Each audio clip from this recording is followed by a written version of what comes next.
Welcome to 6 TV details చూద్దాం. హుస్నాబాద్ లో వికాసం కావాలంటే వినోదన్న గెలవాలి, విధ్వంసం కావాలంటే కాంగ్రెస్ బీజేపీలు గెలవాలన్నారు ఎమ్మెల్యే హరీష్ రావు.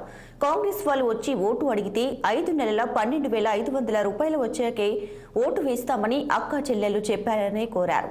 కేసీఆర్ అవ్వదాతలకు అధికారంలోకి రాగానే అవ్వదాతలకు పింఛన్ పెంచారని 4,000 ఇస్తామని కాంగ్రెస్ మాట నిలబెట్టుకోలేదని చెప్పారు.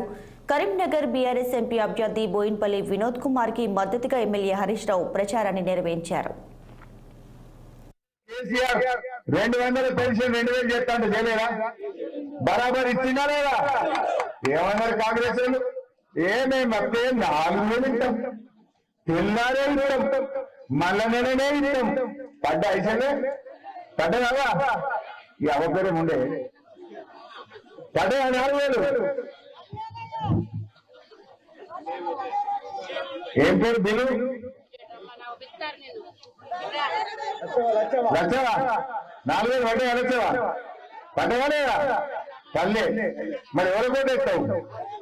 నువ్వు కాదు చెయ్యి, రేపు అసెంబ్లీలో కాంగ్రెస్ మెడల్ వంచి నీకు లక్షలకు 4,000 వస్తాయి. కేసీఆర్ 200 పెన్షన్ 2,000 చేస్తా అంటే చేయలేదా? కాంగ్రెస్ బీఆర్ఎస్